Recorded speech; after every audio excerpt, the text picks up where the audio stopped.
Hey quilters, our Pinwheel Popper Quilt Along starts on Wednesday, yay!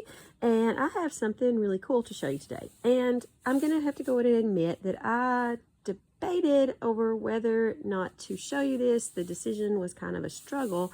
And the reason that is because showing you this means that I have to make a confession. And the confession is that I have been working ahead with this quilt along instead of making it along with you. And in my defense, the reason I did that is because I wanted to make you lots of useful videos, and videos take a lot of planning ahead. So I have been working on this for a while now and making lots of videos along the way. And also my Instagram, I have posted a few pictures that sort of hint at this. So now that my cover is blown, cat is out of the bag, I'm going to show you what I got yesterday. And this is really cool. This is our label for the quilt along, for this specific quilt.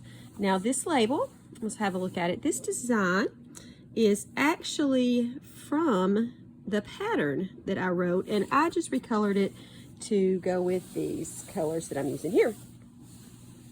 And Melanie at Southern Charm Quilts handled the rest as far as everything else you see. I just did the little graphic part. And so this label will go on the back corner of our quilt, and it's gonna look so pretty. I am super excited. Since I've confessed, since my cover is blown, I'm going to show you a little tip for adding these corner labels to your quilts.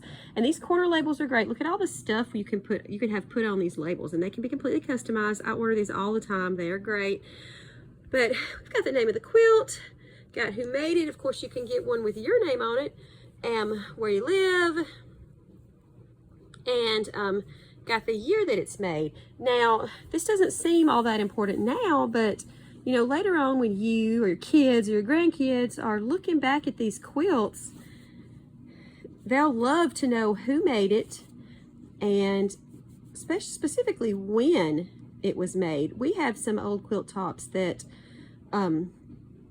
my mom and her brothers and sisters found that they kind of disagree over who made them.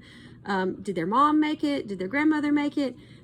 So putting these labels on your finished quilts is great because people will know who made that quilt and when they made it, you know, generations later. So I'm going to show you a little tip for putting these labels on, and I also do have a full tutorial for attaching these labels, and I'll link that in the description. Okay, so we have got our label and ready to attach it. And this is going to go on a bottom corner on the back of the quilt. And so my biggest tip for attaching this would be glue sticks. This is Doris all-purpose washable glue stick. I got it off of Amazon, but the Elmer's purple disappearing glue works great too. You just want it to be a washable glue stick. So this label is actually a square folded over into the triangle shape. So the first thing I'm going to do is basically glue these two sides of the label together so that that doesn't move around on me when I sew it on there.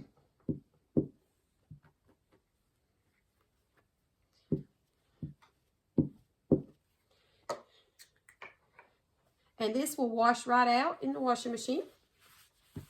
Once I get that glued together, I'm going to flip it over to the back and put some glue on the back. And we're going to kind of center that, line those corners up the best we can, and once it's sewed on, we can trim any excess off the side if we need to.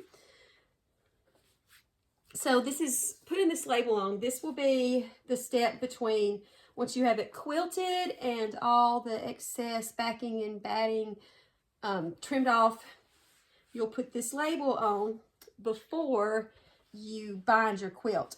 And I do have a full tutorial on the way I do this. If you'd like to check that out, I'll put it in the description. But so at this point, once you have that glued on, You can attach this label several ways. You can take it to your sewing machine and sew a line close to the edge right here. So about an eighth, I'd probably go about an 1/8 inch from this edge, or as close as you can get. And or you could do hand stitch, and there's a couple of different ways that you could do hand stitch. You could do blind stitch if that's what you want to do, or you could do an exposed chunky top stitch, and that's what I do, and that's going to look similar to how you do the chunky hand stitch binding.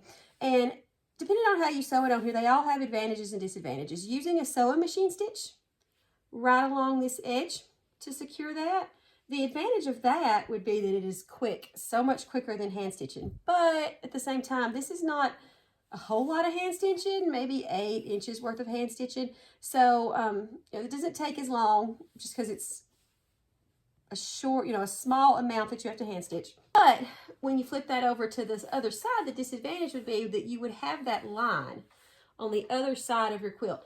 And whether that would bother you or not, that's up to you. You know if that would bother you or not. An advantage of either of the ways to hand stitch would be that you can sew in between the layers and you won't have any weird lines on the front of your quilt. But hand stitch is obviously going to take you a lot longer than if you machine stitch it. An advantage to doing a blind stitch, of course, would be that if you don't want your stitches to show, they would be the least noticeable with a blind stitch.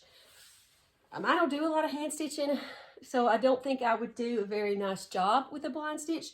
So I just do a chunky top stitch, and I make it as obvious as I can. I pick a loud, maybe not loud, but a pretty color that's noticeable that goes with the rest of the quilt. I'll probably use like a seafoam green to kind of go with that, all the green that I've got here on the front of the quilt. And it'll also look nice with the colors in that graphic. And do a chunky top stitch. And since it is a hand stitch, it does give you that nice hand stitch look. So it's not going to be perfect, but that's kind of the point of a hand stitch, is the hand stitch look. So whichever way you want to secure this once you get it glued on. All right, here she is looking all pretty stitched on to the back of my quilt. I will have the link for you to be able to get one of these with your name on it for your Pinwheel Popper quilt in the description.